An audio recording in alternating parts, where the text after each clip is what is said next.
안녕하세요. 치과의사들의 잡다한 이야기 저스트 덴티스트, 저는 호스트를 맡은 이승현입니다. 오늘도 흥미로운 주제와 좋은 게스트 모시고 재밌는 이야기 나눠볼 건데요. 오늘의 게스트는 장호열 치과 대표 원장님이시자 저의 선배님이신, 부산대를 졸업하셨고 구강암염외과 전문의이시고 또 요즘 굉장히 핫한 회사죠, 하이니스라는 회사의 교육센터장을 맡고 계신 장호열 원장님이십니다. 네, 반갑습니다. 좋은 얘기 해주셨는데 어려운 질문을 주셔도 잘 이렇게 슬기롭게 극복해 보겠습니다. 제가 임플란트를 학교에서 처음 배우던 시절에는 인터널이 사실 지금처럼 이렇게 완전 평정하기 전이었어서 보철과에서 심으면 익스터널로 심고 뭐 저희과에서 심으면 인터널 심고, 근데 어느 순간 거의 인터널을 많이들 사용하시는 것 같아요. 그런 거와 비슷하게 예전에는 SCRP도 많이 하긴 했지만 시멘트 타입도 많이 하고 또 스크류 타입도 많이 이제 보철 형식으로 가져갔었습니다. 지금은 사실 특별한 인디케이션 아니면은 대부분은 SCRP로 정리되어 가고 있는 것 같은데, 디지털이 자리 잡기 시작하면서 등장한 시멘리스 보철이 있습니다. 이 보철 방식이 처음 듣는 치과 의사분들도 계시긴 할 거예요. 네네. 그래서 그런 분들에게 이 보철 방식에 대해서 간략하게 소개를 부탁드립니다. 저도 사실은 SCRP라고 하는 그런 보철물을 사실은 10년 이상 써왔던 사람 중에 한 명인데, 보철물의 뭐 장단점이 확실하게 있죠. 그전에는 기성 어버트먼트를 써서 크라운을 하는 시기도 있었고, 그쵸. 환자의 이머전시 프로파일을 좀 더 반영하기 위해서 이 커스텀인 어버트먼트를 써서 이제 SCRP를 만들어 왔는데 아주 행복하게 잘 써왔습니다. 그 안에서 뭔가의 문제점을 저도 이렇게 많이 느낄 수가 있었고, 시멘트를 쓰는 거 혹은 시멘트를 제거하는 거, 남아있는 시멘트로 인한 그런 고민을 덜어볼 수 있지 않을까, 그런 시점에 이제 스크류 타입이라는 보철에 대해서 접근할 수가 있었고요. 또 운이 좋게도 제가 이제 개발을 같이 참여할 수 있게 되어서 8년 전부터는 저는 스크류 타입 보철만 현재 제 임상에서 쓰고 있는 것 같습니다. 그래서 사실 이거를 처음 보신 분들에게 소개시켜 드릴 만한 케이스를 또 가져와 주셨다고 하셨어요. 네네네. 이 케이스는 저희 씨도 굉장히 재미난 케이스인데요. 임플란트 시술한 지는 한 10년 정도 되셨다고 하셨는데, 쓰고 있는 화학 임플란트가 이제 염증이 좀 생겼다. 딱 봐도 이 환자의 케이스는 이제 페리 임플란타이티스가 생겼다. 가약성은 아닌 것 같다. 제가 외과적인 처치를 뭔가 해야 될 수준이다. 이렇게. 그렇네요. 36번에 이미 크리스탈이 많이 녹아있는. 많이 녹아있고, 실제로 이제 여기서는 보일 수는 없지만 퍼스가 되게 많이 나오고 염증이 아주 심했습니다. 그래서 또 환자가 가장 크게 호소했던 문제 중에 하나가 악취가 많이 난다는. 웬만하면 저도 이제 무리한 환자한테 진료보다는 좀 살릴 수 있는 임플란트는 살리고 보철로스만 해결해도 되지 않을까, 이런 생각에 살리기 힘들겠다고 생각했던 36번 임플란트는 제거하고, 기존 보철은 지금 제가 하고 있는 방식, 매니지먼트가 좀 더 용이한 하이니스 보철 방식으로 전환하자, 이렇게 해서 접근했던 케이스고요. 보철물을 제거했을 때 치은 연화 부위의 발적 상태가 아주 심하고요. 진료실이 그렇게 작은 편은 아닌데 진료실 전체에 이 악취가 이게 돌 정도로 냄새가 아주 심각했습니다. 이런 거 딱 뽑으면 약간 하수구 냄새가. 그렇죠. 너무 심하죠. 그래서 환자가 이걸 어떻게 입안에 끼고 있었나 싶을 정도의 그런 문제가 있었고요. 36번 임플란트는 제거하고, 그리고 여기다가 이제 하이니스 시스템을 위해서는 이제 베이스 어버트먼트를 임플란트에 연결하잖아요. HDB라고 그렇죠. 하죠. 네. 36번 임플란트는 제거하고 여기다가 제가 적절한 베이스 어버트먼트를 연결한 뒤에 일단은 먼저 힐링을 유도했습니다. 그래서 일주일 뒤에 환자가 저작을 원하셨기 때문에, 임플란트 심은 지 꽤 된 거기 때문에 골류착에는 전혀 문제가 없었기 때문에 여기다가 스캔바디를 연결한 다음에 인프레션 체득해서, 저 같은 경우에는 원내 보철을 하고 있거든요. 네네. 그래서 원내에서 바로 디자인해서 3D 프린팅해서 당일날 템포럴 보철까지 환자가 장착하고 왔습니다. 여기서 아주 재미난 것은 템포럴을 끼고 4주 정도 지났을 때 보철물 한번 제거했을 때 연조직 상태를 봐주시면 아예 다른 환자라고 해도. 그래서 저는 제일 중요하게 생각하는 게, 임플란트의 골육착도 중요하지만 결국은 염증이 들어갈 수 있는 소스는 연조직에서부터 시작한다고 생각하기 때문에, 연조직이 건강해야지 아래쪽에 골육착도 굉장히 건강하게 유지될 수 있다고 생각하거든요. 그래서 불과 4주 만에 이 환자는 다른 환자가 됐다고 생각하거든요. 그래서 저는 요즘은 이런 식으로 표현을 하는데, 티슈 프렌들리한 보철을 해주는 게 이 환자한테 제가 어떤 최선의 진료를 할 수 있는 게 아닌가. 그래서 비포 애프터가 너무 확실하죠. 그래서 심지어 이 케이스는 언제든지 제 임플란트에 대해서 다시 접근해서 제가 이 보철물을 어떻게 관리해 줄 수 있다는 엄청 큰 메리트가 있다고 저는 생각합니다. 제가 강의할 때도 얘기하는 게 health is beauty라고 얘기하거든요. 이게 건강한 게 아름다운 거다. 사실 이 환자 같은 경우는 동일한 환자입니다. 우측 부분은 기존 환자가 원래 있던 상태고요. 보통 이 정도 케이스면 양쪽 비슷하지 않습니까? 그쵸. 치주적으로 뭔가 문제가 있는데 다 끝나고 났을 때는 굉장히 건강해졌다는 게 보이지 않습니까? 그래서 연조직이 건강해야지 좋은 거다. 과거에는 이제 신미성을 얘기할 때 보철물이 얼마나 심미적으로 나와야 되냐 보통 이 얘기를 많이 했는데, 핑크 링크 에스테틱을 보통 많이 하죠. 연조직이 심미적으로 만들어주면 보철은 너무 쉬운 거라고 생각하거든요. 이쁘게 만든 크리에이터에다가 보철만 끼워주면 되기 때문에 자세히 보면 내부에 마이크로패스까지 통하는 걸 볼 수가 있거든요. 이런 부분들이 건강함을 보일 수 있는 부분을 생각하거든요. 이런 마이크로패스까지 통하면 아까 보이는 발적된 거랑은 완전히 저는 다른 부분이라고 생각하거든요. 이 환자 같은 경우는 지금 72세 남성 환자인데 기존 보철물이 프랙처돼서 오셨어요. 딱 봐도 이거는 이제 발직을 보통 많이 할 만한 케이스인데 이제 이런 케이스는 저는 이제 항상 가이드 서저리를 해서 좀 더 정확한 위치에 임플란트 심으려고 노력을 하고 있고요. 뭐 많은 분들이 잘 아시겠지만 발치할 때 트라우마 없이 에이트라우마틱 익스트랙션이 제일 중요하고 또 거기에 더불어 가이드 서저리까지 하면 데미지 별로 없이도 임플란트를 시술할 수 있을 거라고 생각합니다. 이 케이스 같은 경우는 제가 플랩리스로 임플란트를 시술하고 소켓 그래프트까지 시행했고요. 케이스 보시면 시술 이후에 초기 고정은 한 40뉴턴 이상 나왔고요. 그래서 베이스까지 연결하고 스캔바드까지 연결한 상태입니다. 이렇게 보면 라비알 쪽에 소켓 그래프트만 해도 충분히. 저희 같은 경우는 이제 수술하고 나서 바로 임프레션을 체득하고요. 여기에 뭐 커스텀이라든지 어버트먼트가 안 들어가도 되기 때문에 밀링하는 과정이 사실은 필요가 없잖아요. 그래서 임프레션 뜨고 이 정도 케이스는 디자인하는데 보통 한 10분 정도 소요됩니다. 이걸 3D 프린팅을 저는 주고 하고 있거든요. 3D 프린팅하고 나서 여기 내부에 링크만 딱 끼워주게 되면 템포럴 크램이 바로 나오게 되는 거죠. 그래서 환자가 그날 이렇게 바로 끼고 가게 되는 거고 반드시 이렇게 교합 조정을 잘해서 로딩이 많이 걸리지 않게끔 전치부 같은 경우는 사실 이게 너무 중요하고 저도 이런 케이스를 꽤 하고는 있는데 항상 고민이 되는 게 이 라비알 쪽의 마진이 원장님은 지금 거의 프랩리스처럼 하셨기 때문에 이런 마진 형성이 조금 쉬울 것 같은데 저는 이제 플랩을 제끼고 하는 경우가 많다 보니까 이 마진 형성이 되게 어렵더라고요. 어떨 때는 마진을 길게 뽑게 되면은 또 잇몸이 좀 덜 만들어지고 좀 짧게 뽑으면은 나중에 에딩할 게 너무 많아서 귀찮아지고 이런 거를 하시는 기준이 있으실까요? 제가 지금 드리고 싶은 말씀이랑 원장님 지금 말씀하신 동일한 내용인데 지금 제가 템포라리를 하는 가장 주된 목적은 초기에 이 연조직에 대한 처치를 하지 않으면 연조직은 잃어버린다는 거죠. 나무 덩굴주기가 폴대 같은 거 하나 꽂아놓으면 타고 올라가는 것처럼 저는 연조직도 타고 올라가는 구조라고 생각하거든요. 제가 이 템포라리 디자인을 할 때 신경 쓰는 거는 크라운 파트보다는 치연 연하부 파트 디자인입니다. 그 디자인을 할 때 연조직이 어떻게 타고 올라가게끔 그게 플랩리스든 혹은 오픈 서저리든 관계없이 연조직이 어떻게 잘 타고 올라갈 수 있게끔 치연 연하부 디자인하는 것을 저는 저희 기공사들한테 엄청 교육을 많이 하고 있거든요. 사실 근데 기공사들 이걸 보면 좀 약해요. 기공사들은 위에 크라운 파트에 대한 디자인을 좀 더 신경 쓸 뿐이지 이런 하이니스뿐만 아니라 스크류 타입에서 가장 큰 핵심은 제가 치은 연하부 전체부에서는 1.5에서 2mm 넣는다는 한 자체가 1.5에서 2mm를 제가 디자인하려고 그렇게 하는 거거든요. 거기 어떻게 몰딩할지 결국 목적 연조직을 두껍게 숨을 쉴 수 있게 해주려고 하는 건데 여기 디자인을 하게 되면 연조직은 타고 갑니다. 오픈 서저리를 하든 플랩리스를 하든 관계없이 여기서 또 장점은 저희가 환자가 올 때마다 착탈할 수 있다는 게 엄청난 큰 메리트고 과거에 스크류 타입이 아닌 SCRP 혹은 시멘테이션 타입을 할 때도 홀을 만들긴 했지만 잘 안 뺐어요. 템포라리를 하고. 왜냐면 건들다가 또 뭔가 문제가 생길까 봐. 맞아요. 픽스처 돌아갈까 봐. 근데 이거는 전혀 부담 없이 환자가 올 때마다 빼고요. 징지발 리쉐이핑이라는 표현을 썼는데 템포라리를 몰딩하고 파필라가 자라 올라갈 부위는 어떤 릴리프를 해주고 환자가 올 때마다 약간 그런 부분들을 조정할 수가 있으면 제가 파이널 임프레션을 뜨는 시기는 이렇게 몰딩이 다 이루어졌을 때 리쉐이핑이 다 이루어졌을 때 저는 파이널 임프레션을 뜨거든요. 여기 부분이 가장 중요한 저는 부분이라고 생각하고 아까 원장님 말씀하신 것처럼 그렇게 했을 때 내가 원하는 어떤 연조직이 뭐에 안 나왔다. 그러면 템포를 새로 만들어야죠. 그래서 이런 부분 때문에 저는 연조직 소프트 그래프트를 예전보다 하는 양을 줄인 것 같습니다. 제가 보철한 거 보면 치연 연하부는 제가 다 만든 치연 외형을 따라서 만들어 놓은 게 다거든요. 그럼 여기 마지막 보철물 세팅하는 과정은 그냥 올려놓는 거예요. 파닉 부위든 임플란트 부위든 속에서부터 솟구쳐 올려놓은 느낌 드는 것처럼 그런 식으로 할 수가 있기 때문에 할 거면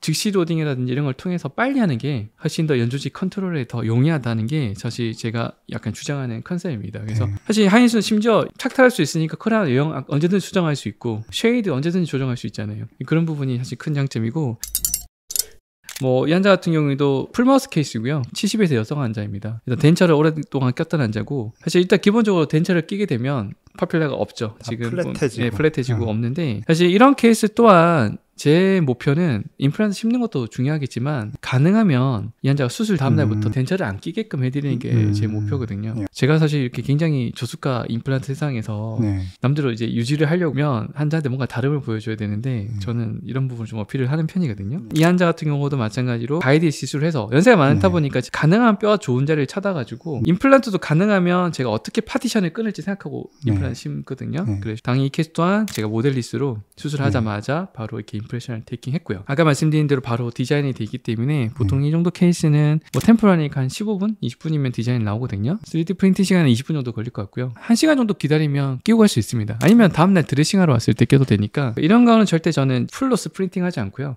이런 경우도 파샬로 끊어서 왜냐면 힘이 분산이 되기 때문에 PMMA든 3D 프린팅이든 끊어도 됩니다. 원피스로 만들어서 괜히 파절되게끔 하지 마시고 끊어서 하는 걸 전 추천드리고요. 정희성 원장님 강의를 들었을 때 이미디어트 로딩 할 때의 픽처 페일리어를 줄이려면 30뉴턴 이상으로 픽처를 심고 당연하죠. 전악을 스플린팅 해라. 그래야 응력 분산이 상부에서 잘 된다라고 저도 강의를 들어서 저는 말씀하신 것처럼 PMMA를 만들 때도 가급적이면 저는 스플린팅을 하려고 하거든요. 스트레스 아치 스테빌리티라고 해가지고 한쪽만 씹었을 때 이쪽에만 응력이 가게 되면 이쪽 픽스처만 탈이 나니까 가급적이면 양쪽 픽스처의 로딩을 나눠줘라라고. 그게 틀린 얘기는 아닐 수 있고요. 기존 컨셉에서는 그게 맞고요. 그러니까 기존 시멘트를 쓰는 컨셉에서는 당연히 그런 식으로 해서 어차피 시멘트 공차가 있으니까 그렇게 해도 어느 정도 피팅이 나올 것 같지만 위험할 수가 있는 거는 만약에 패시브한 핏이 안 나오는 보철물이라고 가정하면 그건 오히려 임플란트 초기 고정에 마이크로 무브먼트를 발생시킬 수 있기 때문에 임플란트 오히려 폐를 유발할 수 있다고 생각하거든요. 스크류 타입은 패시브 핏이 너무 중요하기 때문에 또 여기에 장점이 있잖아요. 아까 제가 응력 분산이 잘 되기 때문에 이 케이스 같은 가운데 반을 잘랐거든요. 하인 시스템에서는 이렇게 하셔도 됩니다. 이게 더 낫습니다. 그래서 시멘트가 들어가는 구조가 아니기 때문에 파절되면 새로 만들기는 하면 되겠지만 좀 귀찮잖아요. 그죠?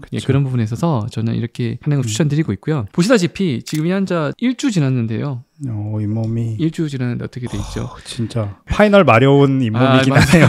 파이널 마리오 되게 재미난 표현인데 이게 할 거면 연조직에 대한 몰딩은 초반부터 하는 게 왜냐면 연조직이 수술하면 붓잖아요. 기본적으로 부으면서 연조직에 대한 형태가 어느 정도 잡혀나가거든요. 이게 크리에이터가 만들어지고 파필라스러운 형태가 만들어지는 게 아주 재미난 형태거든요. 그래서 제가 파이널을 채택하는 시기는 연조직 형태가 제 마음에 들 때 몰딩이 완벽하게 됐을 때 뭐 너무 신경을 쓰는 환자도 있겠고 환자의 요구도에 따라 더 신경 쓸 수도 있겠지만 이 크리에이터가 만들었다 가정하면 인프레션을 떠서 제작을 해 나가고 있고요. 또 하나 추천드리는 바는 템포라리는 한 번에 다 들어가는 것도 괜찮지만 파이널 같은 경우는 인프레션에 있어서 정확도를 위해서 레퍼런스가 있는 게 좋습니다. 그래서 한쪽 이렇게 VD를 먼저 잡기 위해서 기존의 템포라리 하나의 기준으로 VD가 괜찮다는 가정하에 한쪽에 파이널 들어가고 세팅하면서 반대편 인프레션 뜨고 그런 식으로 테크닉을 많이 택하고 있고 보시다시피 좌측 들어가고 우측 들어가고 보면 아주 몰딩이 잘 돼 있기 때문에 원래 몰딩된 형태의 치은 연화부 디자인 보시면 다 그게 반영이 된 거거든요. 진짜 아름답네요. 네, 파필라가 분명히 이 환자는 플랫한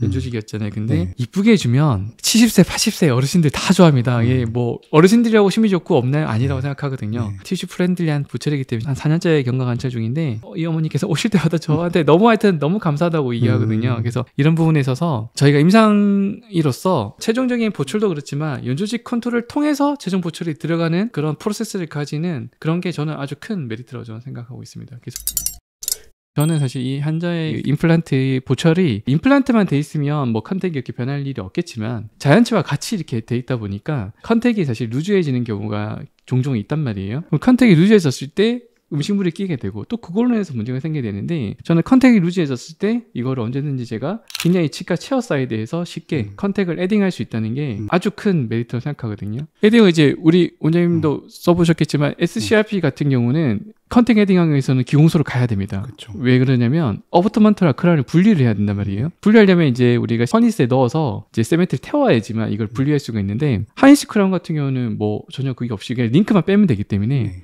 그거는 이제 치과에서도 할 수 있는 문제거든요. 그 상 위에서 바로 에딩을 퍼니스에 넣으려면 고온으로 올라갔기 때문에 링크 메탈을 빼야 된단 말이에요, 그죠? 근데 치과에서 싱크를 쉽게 뺄 수가 있거든요. 그렇죠. 근데 제가 궁금한 건 저는 제가 하이니스를 쓰고 있으니까 이걸 그냥 빼서 기공소에만 보내주기만 하면 이제 에딩이 되는 건가요? 크라운 빼서 기공소에 보내면 되고요. 그래서 원내 사겠다 하시는 분들은 사실은 퍼니스만 있으면 돼요. 꼭 기공사가 없어도 됩니다. 원장님도 하실 수가 있고요.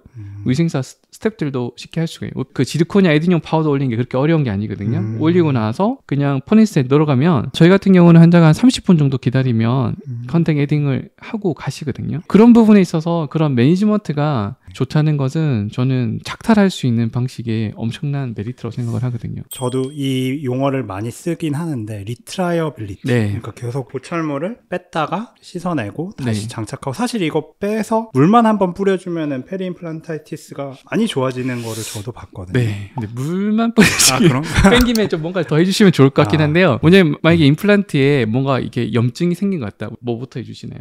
큐렛 하면서 레이저로 과하게 생성된 인플라메이션 티슈를 제거하고 긁어줄 수 있으면 조금 더 긁어주고 하고 뭐 미노클린 같은 뭐 어떤 미노클린 약제도 같은 거 도와주는데 처음에는 그렇게만 비침습적으로 해결하면 제일 좋을 건데 만약에 이것보다 조금 더 상태가 안 좋다. 그러면 어떻게 접근하기 더 좋겠죠? 저는 사실 스크류 한두 개가 녹았다. 네. 스크류를 깨끗하게 팔리싱을 해주고 거기다 이제 미노클린 주고 필요하면은 뭐 거기에 그래프트를 해준다거나 뭐 그런 네. 요즘은 뭐 PDRN을 좀 써준다거나 하는 것. 말씀드린 요지는 1차적으로는 크라운이 있는 상태에서 처치를 하게 되고 조금 요거보다 심하다고 판단될 때는 보철물을 제거해야지만 안쪽 내부의 상황을 보고 우리가 아까 말씀드린 뭐 보존적인 처치, 외과적인 처치를 결정할 수가 있는데 대부분 임상의들이 잘 안 빼게 되죠. 그렇죠. 그러니까 그게 빼면은 이제 일이 많아지니까. 그러니까 빼는 것 자체도 힘들고 일이 많아지니까 대부분이 크라운이 있는 상태에서 뭔가를 많이 하려고 하거든요. 그러면 이제 치료의 타이밍도 많이 놓치게 되고 우리가 해줄 수 있는 일이 많이 제한되는데 크라운을 빼게 되면 세척도 해줄 수도 있고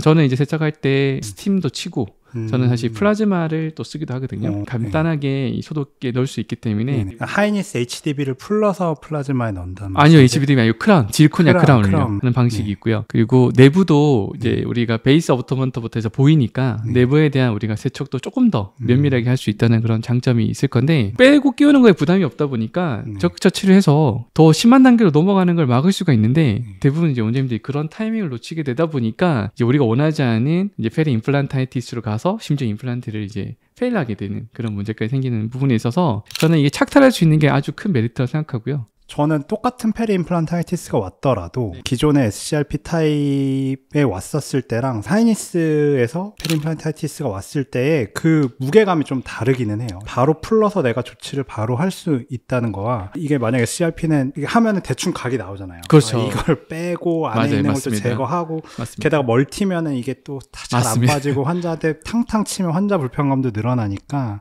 그런 면에 있어서 굉장히 저도 많은 장점이 있다라고 생각합니다. 유럽 쪽에서 제로보너스 강의로 아주 핫한 토마스가 했던 얘기가 너무 같아가지고 좀 깜짝 놀랐는데 우리 거 카피해서 한 얘기가 아닌가라는 생각이 이렇게 생각이 들었는데 월드와이드한 컨센서스가 이어지고 있다. 그러니까 이거 사실 잘하면 정말 월드와이드하게 대박 날 수 있겠다.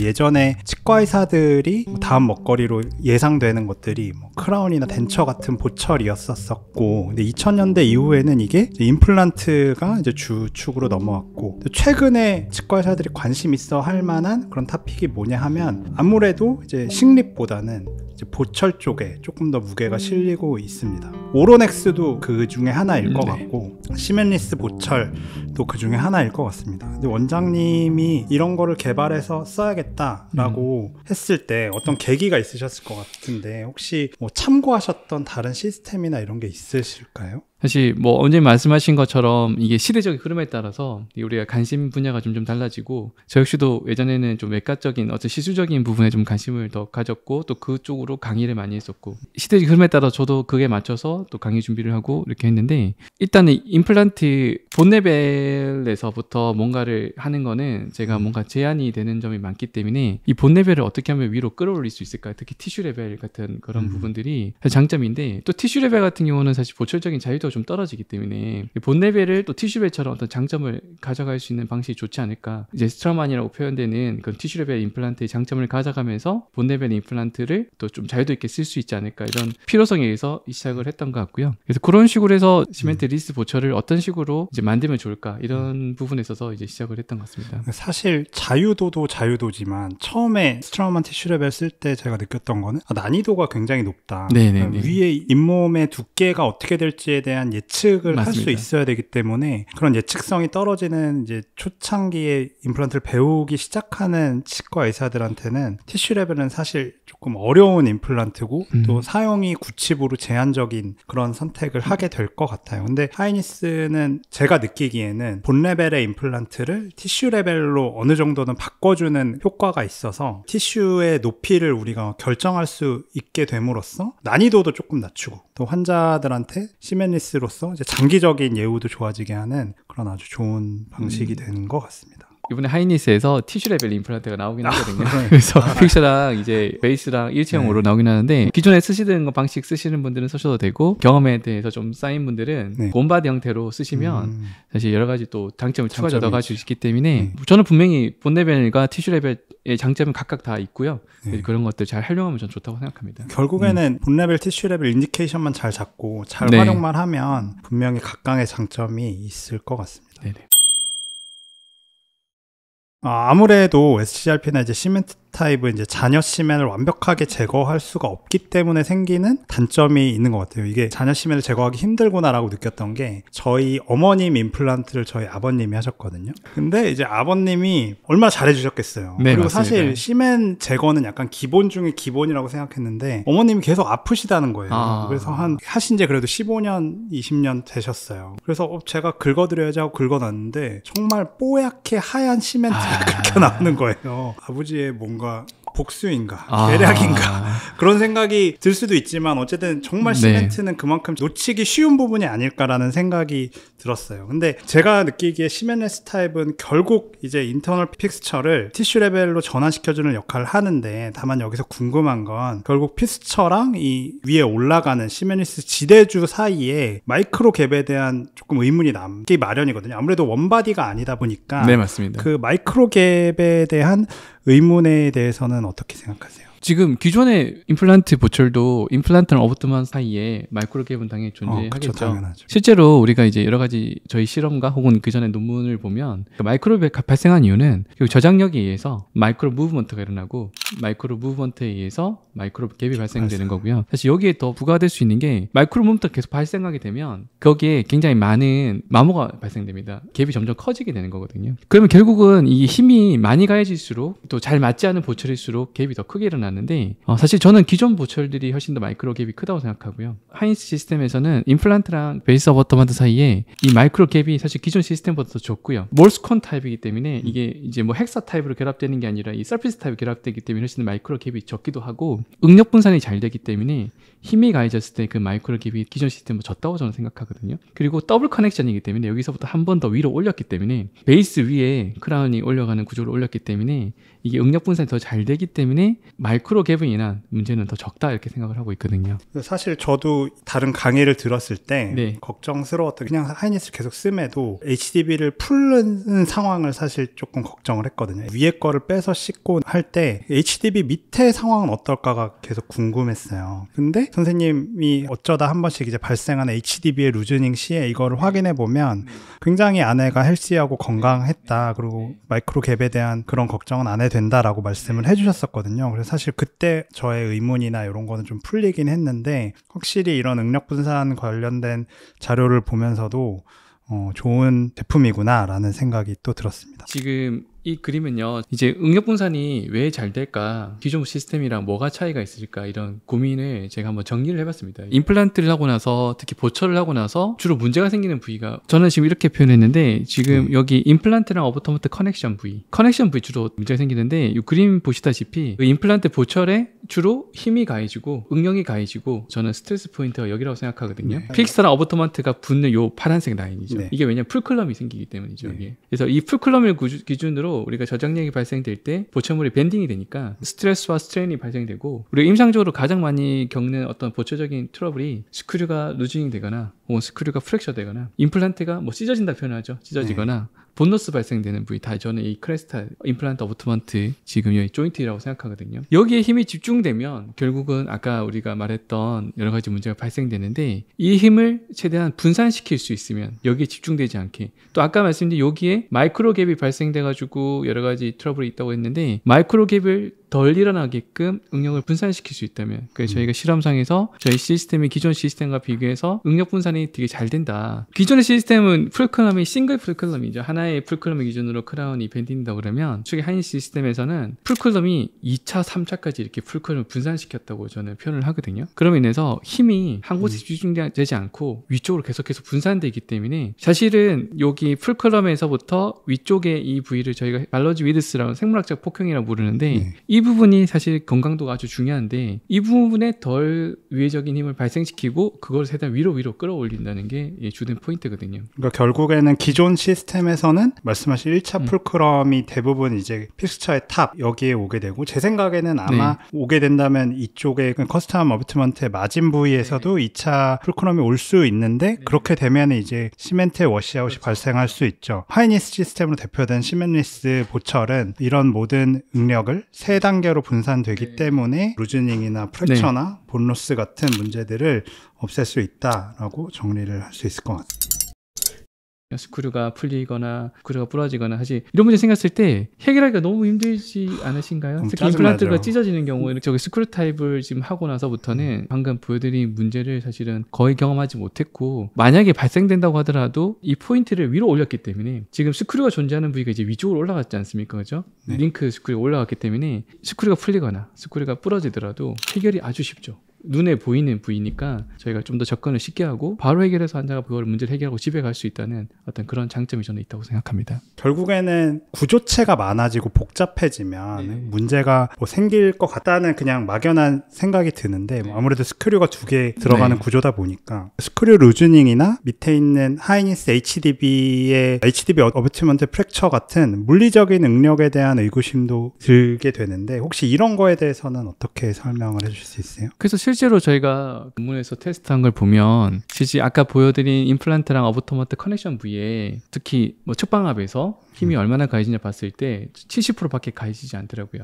또 심지어 더 의미가 있는 것은 그 임플란트 어비트먼트 사이에 가해지는 응력도 70%밖에 안 되지만, 뼈에 가해지는 힘, 마지날 본에 과도한 힘이 가해졌을 때 마지날 본에서 여러 가지 문제를 일으켜서 본 로스가 일어날 수가 있는데, 그 가해지는 힘은 30-40%밖에 되지 않더라고요. 기존 시스템에 비해서. 그럼 훨씬 더 의미 있게 이게 정말 패시브하게 피팅만 잘 됐다고 그러면 걱정했었던 그 응력에 대한 문제가 훨씬 더 기존 시스템보다 적지 않을까. 또 실제로 저희가 트러블을 덜 겪고 있으니 그런 게 장점을 생각하고, 다른 논문들에서도 이런 구조를 세그멘탈 시스템이라고 하는데, 이렇게 분절형 구조가 훨씬 더 응력 분산이 더 용이하다고 이렇게 나오고 있습니다. 기존 시스템에 있어서 문제가 발생하면 그 문제가 이제 픽스처 근처에서 조금 더 해결하기 힘든, 약간 어찌 말하면 재앙적인 그런 시츄에이션이 되는 반면에, 시멘리스 보철에서는 아무래도 이제 상부에서 일어나기 때문에 해결이 쉽다. 맞습니다. 뭐 그렇다고 절대 아래쪽에서 일어나지 않는다 이렇게 단정하는 건 아니지만, 훨씬 더 기존 시스템보다 적을 것 같고요. 발생이 돼도 주로 위쪽이기 때문에 치인 현상에 대한 문제는 우리 치과 의사들이 외과적인 시술 없이도 충분히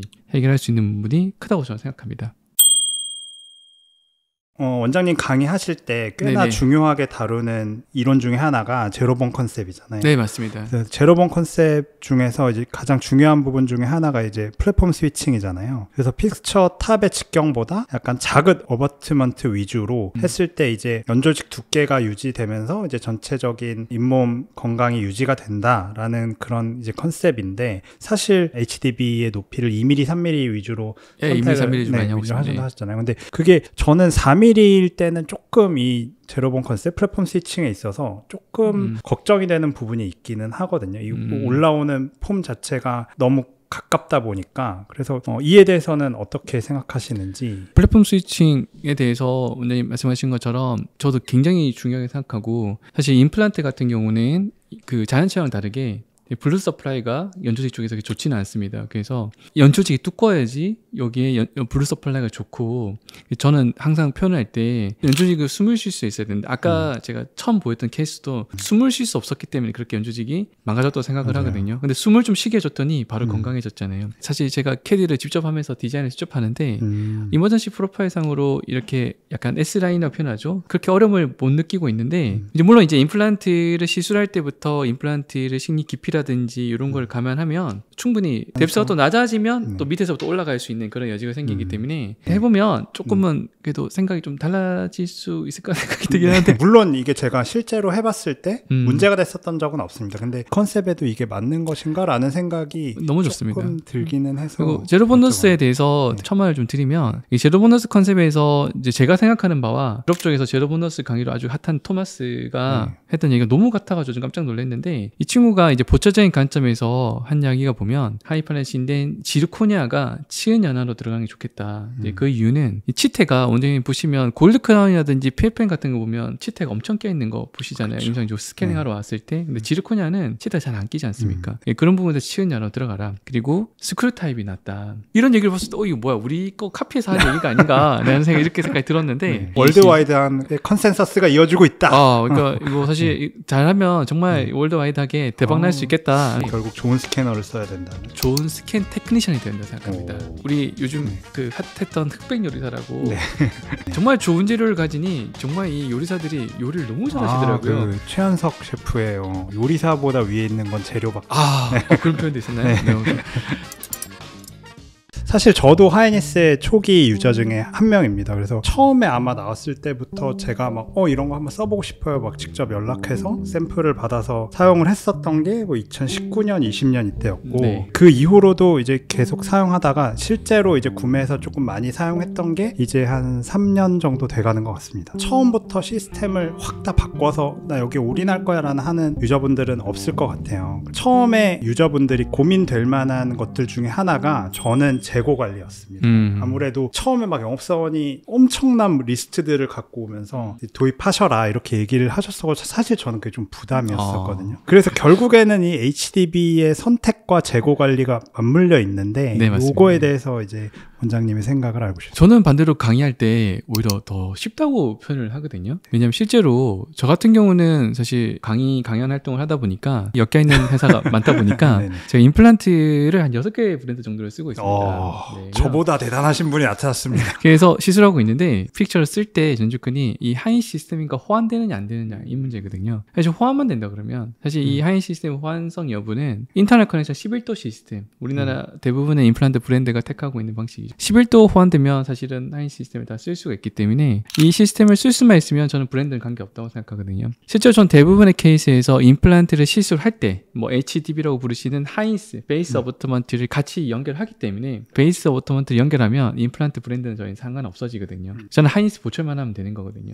그래서 각각의 다른 임플란트가 있으면 그 임플란트별로 제가 다양한 그런 임프레션 코핑, 뭐 스캔 바디, 랩 아날로그 뭐 이런 부속품을 가지고 있어야 되는데 저는 임플란트 종류는 맞지만 아무 상관없어요. 그냥 하이스 보철발 관련된 그냥 베이스 어버터먼트 그리고 스캔 바디만 있으면 저는 끝이거든요. 대부분의 치과에서는 픽스처를 여러 개를 사용하니까 그 상부 보철에 대한 뭐 레바날로그나 또 그거에 맞는 힐링 어버터먼트 같은 재고를 다 따로 갖고 있을 텐데 그게 필요 없이 하이니스만 가지고 있으면 되니까 오히려 그런 측면에서는 재고를 줄일 수 있다라고 직원들이 사실은 전혀 불편하지 않고요. 타 치과에서 이직한 친구들도 보면 사실 직원들이 더 편하다고 이렇게 표현을 하니까 조금만 이게 익숙해지면 사실 원장님들도 사실 뭐 보험 임플란트 때문에 PFM 하시는 분들은 기성 어버트먼트도 종류별로 가지고 계신 분들 계시거든요. 그러면 사실 재고 관리가 저는 너무 어렵다고 생각하는데 저는 보험 임플란트 또한 하이니스 시스템을 하고 있기 때문에 가지고 있는 재고가 그렇게 어렵지는 않다고 저는 생각하고 있거든요. 사실 제가 또 하지도 않고요.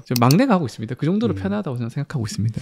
근데 여기서 그러면 하나만 짚고 넘어가면 하이니스 보철도 보험이 되나요? 그럼요. 보험되고요. 보험 등록이 다 되어 있고요. 저는 이제 한번 맛을 봤기 때문에 이 편함에 대해서 예전에는 저도 보험은 기성 어버트먼트에 PFM 보철을 했었는데 하이니스로도 PFM을 만들 수가 있고 또 요즘 지르코니아가 더 이제 보험 인정이 된다. 코드를 등록하시면 거기 맞춰서 PFM 청구도 하실 수가 있습니다. 저도 사실 재고 관리에 있어서 원장님은 쉽다라고 말씀해 주셨는데 저는 처음에 재고 관리가 어렵다라고 느낀 이유 중에 하나가 기존에 있던 시스템을 유지하면서 어느 정도 과도기를 거쳤기 때문이라고 생각하거든요. 그래서 그러면은 없던 게 하나 추가되는 거니까 이게 아무래도 많다라고 생각했는데 분명히 유저분들 중에서도 그런 분들이 있을 것 같아서 제가 하나의 팁을 조금 드리자면 사실 처음부터 영업사원분들이 가져올 때 이거 3개는 갖추고 하셔야 돼요 라고 말하는 게 폭 자체가 4mm, 5mm, 6mm를 다 가지고 시작하라고 처음에 얘기를 하거든요. 저는 딱 5mm만으로 시작했습니다. 높이도 딱 3가지. 2mm, 3mm, 5mm. 예, 요거 3개만 가지고 시작을 했거든요. 그러니까 딱 재고 종류가 딱 3종류인 거죠. 위드스는 5는 너무 한정적이고요. 저희가 네. 소고칩이라든지 전칩을 쓰기에는 좀 직경이 너무 와이드하니까 저도 사실 주로 2, 3을 주로 쓰는데 그 정도만 해도 네. 사실은 뭐 아까 말씀하신 것처럼 분류를 좀 덜 할 수 있고 저도 사실은 뭐 6mm까지 가지고는 있어요. 근데 거의 안 쓰기 때문에 이제 대표님께 잘 건의드려서 하여튼 그런 식으로 한번 우리 영업사원들이 교육하시면 더 좋을 것 같다는 네. 생각이 들게 됩니다. 결국에는 숏 베이스냐 레귤러 베이스냐에 있어서 범용성을 생각하면은 사실 숏 베이스가 조금 더 많은 인디케이션으로 맞습니다. 될 수 있기 때문에 저는 숏 베이스의 폭 5mm 짜리에 2mm, 3mm 정도만 갖고 시작하시고 대신에 말씀하셨던 것처럼 이제 적용할 수 있는 게 좀 제한적이다 보니까 이제 아무래도 과도기 때는 인디케이션을 어금니 위주로 구치부 위주로 가져가면서 적응을 조금 하시면은 재고를 조금씩 늘려나가게 되시면 아무래도 좀 스무스하게 러닝 커브를 가져가실 수 있지 않을까. 제가 그랬기 때문에.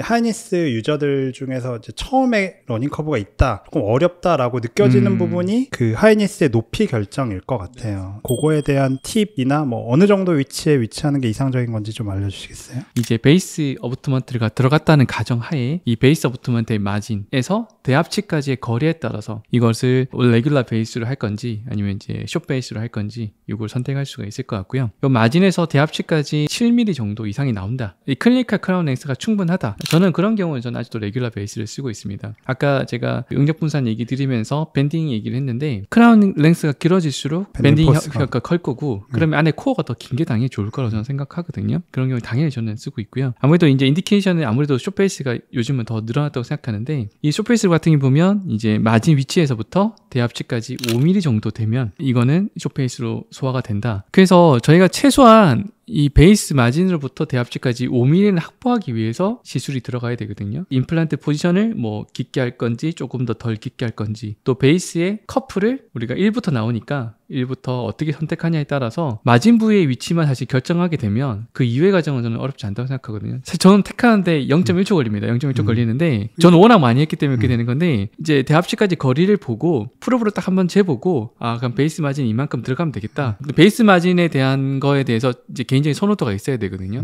원장님 같은 경우는 치은 연화를 얼마나 넣는 걸 좋아하세요? 저는 사실 치은 연화 기준으로 생각하니까 발직할 때는 잇몸이 어떻게 형성이 될지 사실 변동성이 있기 때문에 모네 크리스탈 탑을 기준으로 구치부 같은 경우에는 약간 뭐 1mm, 2mm 정도로 두고 베이스가 위로 올라간다는 개념이죠. 그러니까 뭐 기준은 각자 개인이 정한 기준이 되면 되겠는데 그런 식으로 계산하면 아까 5mm, 7mm만 생각하면 바로 계산이 나오기 때문에 저는 그렇게 택하는데 어렵지 않다. 이게 사실 그 스크류 타입의 가장 큰 장점 중에 하나가 마진의 위치에 대한 자유도가 높다는 거거든요. 마진이 치은 연화로 들어가도 되고 좀 더 깊어도 되고 저는 치은 연상을 별로 안 좋아하거든요. 과거에 저는 SCRP 할 때는 구치부 전부 치은 연상으로 했었거든요. 시멘 라인을 올리려고요. 이거는 구치부도 아주 심미적으로 할 수 있다는 게 치은 연화를 내릴 수가 있기 때문에 치은 연화로 제가 좋아하는 깊이는 베이스의 마진을 구치부 같은 경우는 한 1mm 정도 치은 연화 들어가게 하고요. 전치부 같은 경우는 1.5 깊게는 2mm까지도 아까 말씀하신 발죽도 많이 하기 때문에 치은이 약간 변화될 수 있는 가능성도 있기 때문에 또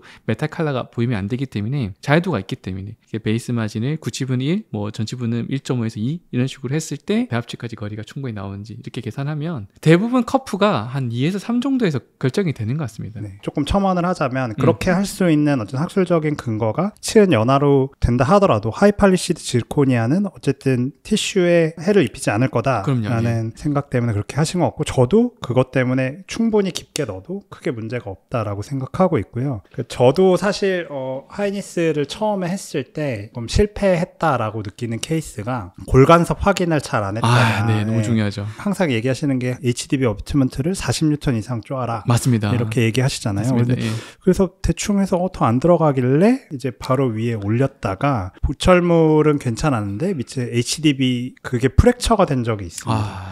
이제 저 같은 이제 실수를 이제 다른 원장님들도 혹시 하시는지, 초기 원장님들이 많이 겪으시는 그런 실패담에 어떤 게 있는지 궁금해요. 저는 뭐 사실 뭐 전국을 다니면서 이렇게 교육을 했기 때문에 너무 많이 봤죠. 너무 많이 봤고 그런 피드백 들었는데, 솔직히 말씀드리면 저도 초기 때 저도 외과 의사니 사실 이런 보철적인 것까지 제가 뭐 완벽할 수는 없지 않았습니까? 저도 약간 시행착오를 겪었는데 생각을 못했습니다. 사실 제가 예전에 했던 보철물도 보면 하이니스 말고요. 네. 그냥 보철에서도 어버트먼트 골간섭이 일어나게끔 껴놨더라고요. 결국 그런 부분들이 아까 말씀드린 스크류 루즈닝 프랙처, 어버트먼트 프랙처, 임플란트 프랙처까지 단순히 제조사만 이렇게 뭐라고 할 게 아니라 이 골간섭이 일어나서 아까 35뉴턴, 40뉴턴 일어나는 거는 저는 슈도 뉴턴이라고 보통 표현하거든요. 가짜 뉴턴이다. 네. 뼈에 걸려서 그런 거지. 힘이 가해지면 재질수록 이게 보철문이 부러지거나 네. 본이 녹아내리면 누진 되겠죠. 네네. 그래서 저는 보철에서는 저는 패시브 핏이 제일 중요하다 말씀드리고 있거든요. 그러니까 베이스도 패시브 핏이 돼야 되고, 그러려면 골간섭이 일어나는 부위를 프로파일링을 통해서 잘 제거를 해줘야 되고, 또 여기서 중요한 점이 프로파일링을 잘해줘서 간섭되는 부위가 없어지면 저는 연조직이 두께가 또 부여가 된다고 생각합니다. 아까 말씀드린 연조직 두께가 보장돼서 숨을 쉴 수 있는 연조직을 만들어주는 게 너무 서플라이가 좋은. 그렇죠. 그렇게 하고 또 이거 던달아서 이게 돼야지 또 상방의 보철물도 패시브 핏이 유지될 수 있다고 생각하거든요. 그래서 이런 부분에서 아까 원장님 말씀하신 것처럼 저 역시도 베이스가 처음 들어갈 때 베이스 주변에 본 프로파일링을 제대로 못해서 그런 실수를 했는데, 사실 그게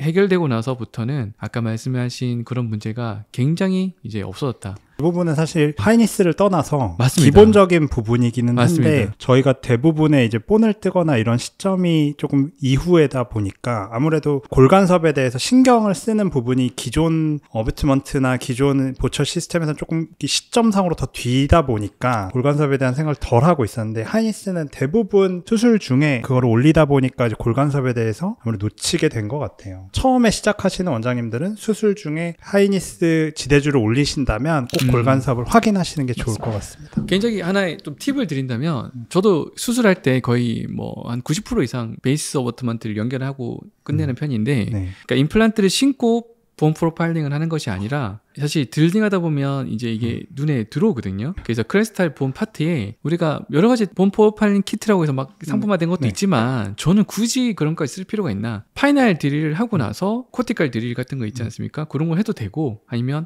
다음 단계에 트위스트 드릴로 상방만 살짝 눌러주고 나오면 위쪽이 조금 더 와이드하게 크리스탈 분이 이제 이 쉐이핑이 되는데, 저는 지금 아까부터 약간 감동받고 있는 표정이 네. 제가 그러거든요. 제가 처음부터 아예 코티칼본으로 위에를 뻥 뚫어놓고 하는데 할 때마다 정말 무식하게 수술한다라고 생각하고 있었는데 원장님이 그렇게 하신다. 아니, 저는 이렇게 할 때 마지막 파이널 드릴 하고 나서 간섭 부위가 생길 거라고 생각되는 부위는 코티칼 드릴을 쓰거나 아니면 다음 단계 드릴 써서 마지막에 한번 해주면, 본 프로파일 같은 경우는 좀 부속품도 끼고 귀찮은 게 너무 많거든요. 사실은. 맞습니다. 근데 이거는 사실은 너무 편해집니다. 하이니스를 안 쓰시더라도요, 다른 쓰더라도 반드시 연조직은 두터워야 됩니다. 연조직은 숨을 쉬고 피가 잘 통해야 됩니다. 이 영상은 하이니스의 어떤 지원을 받지 않고 제작을 하고 있는 네. 영상입니다. 그렇기에 사실 제가 느끼는 한계점도 있고, 또 네네네. 원장님이 개발에서부터 참여하셨으니까 네네네네. 원장님이 느끼셨을 때 그러니까 앞으로 발전할 가능성이 남아있다라고 생각하는 한계점도 좀 알려줄 수 있을까요? 브릿지적인 부분에서는 사실 베이스가 풀림이라 이런 것들은 사실은 거의 걱정 안 하셔도 되는데, 특히 교합력이 강한 부위에서 아까 뼈 간섭뿐만 아니고 교합적인 문제 혹은 약간 기공적인 오차에 의해서도 이 베이스 풀림이 사실은 이 원장님이 느낄 수 있는 가장 큰 이제 애로사항이라고 생각하고요. 네. 그래서 이런 부분 때문에 그럼이 예상이 될 만한 부위는 원바디를 또 쓰는 것도 아주 큰 메리트가 될 것 같고요. 저 아직 이제 지금 곧 나오게 될 건데, 저는 나오게 되면 저는 7번 부위나 이런 부위, 교합력이 강한 부위는 아마 티슈랩에 적극 썼을 것 같고요. 두 번째 한계사항은 크라운이 길어질수록 이제 롱브리치가 될수록 임프레션, 밀린 과정 혹은 지르코니아 신트레감 필수적으로 20% 수축 과정을 겪어야 되는데, 소성 과정에서 뒤틀림 이런 부분에 의해서 이 보철물이 패시브하게 못 들어가는 경우가 있을 수도 있지 않습니까? 그죠? 그런 부분에 있어서 패시브하게 피팅하기 위해서 정밀하게 가공 처리가 돼야 된다는 것은 조금은 어려운 점이 있는 것 같아요. 사실 그거는 저는 임프레션으로 극복을 하고 있거든요. 어떤 임프레션을 하고 계신가요? 러버 임프레션을 전혀 체득하지 않고 싱글이든 풀마우스든 저는 모델리스로 이제 스캐너를 사용해서만 임프레션을 뜨고 있는데, 결국 좋은 스캐너를 써야 된다는? 좋은 스캔 테크니션이 된다 생각합니다. 우리 요즘 그 핫했던 흑백 요리사라고 정말 좋은 재료를 가지니 정말 이 요리사들이 요리를 너무 잘하시더라고요. 그 최현석 셰프의 요리사보다 위에 있는 건 재료밖에. 그런 표현도 있었나요? 네. 좋은 재료가 있으면 네. 좋은 요리를 만드는 건 당연하다고 생각하고요. 네.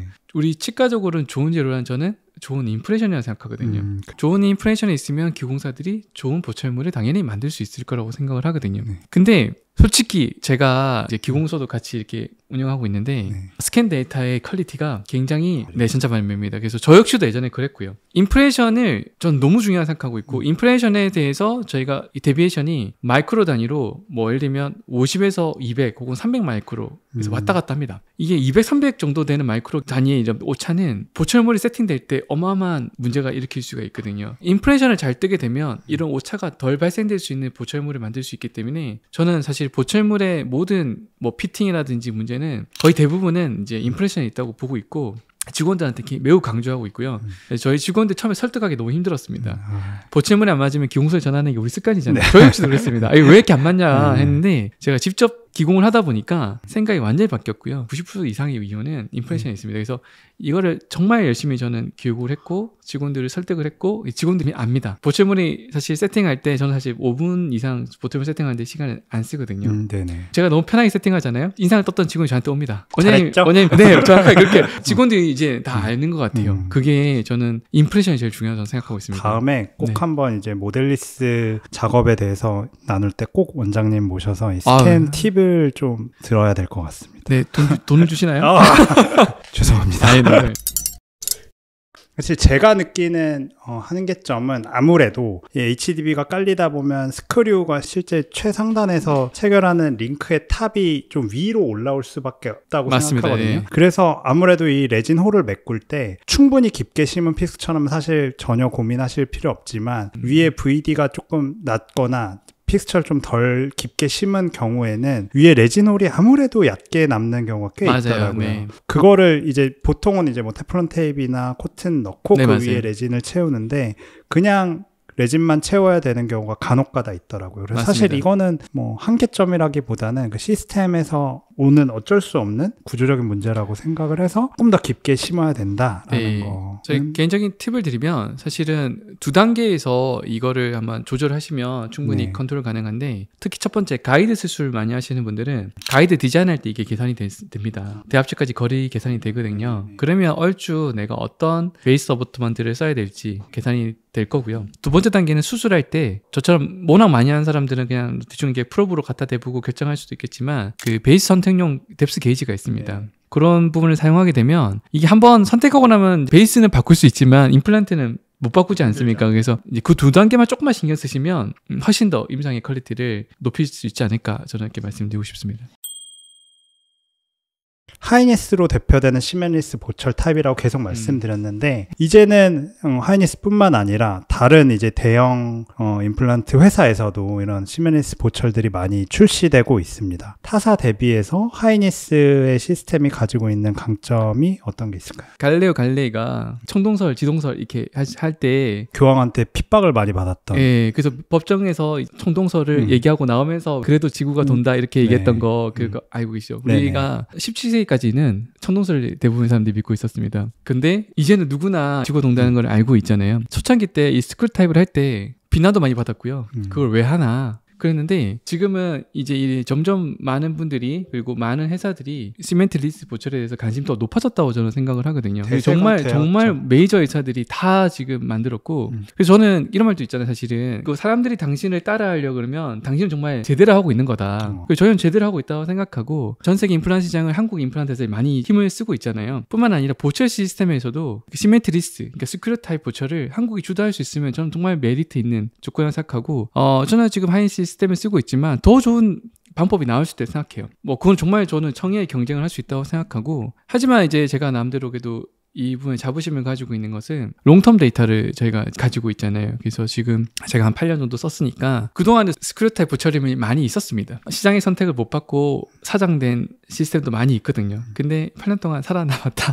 그리고 임상 데이터 이렇게 구축이 돼 있다. 사실 이거는 정말 충분히 오히려 더 경쟁력이 있고 또 이렇게 뭔가 그간의 이제 시멘트 타입에 대해서 딱 이렇게 고집을 가지고 계시던 분들이 생각을 좀 더 전환할 수 있는 저는 기회가 되지 않을까 저는 이렇게 생각하고 있습니다. 사실 저도 구강외과 의사로서 이제 구강외과 수술을 메인으로 업으로 삼고는 있지만 저도 사실 거기서 조금 살짝 벗어난 이제 수면 마취나 뭐 이런 쪽을 파고 있습니다만 사실 구강외과 의사한테 어찌 보면 조금 어려울 수 있는 보철에서 우리가 참 어렵다고 생각하는 부분을 완전 깊게 딥하게 파고 들어가고 있는 이제 원장님의 모습을 보면서 진짜 너무 멋있고 아닙니다.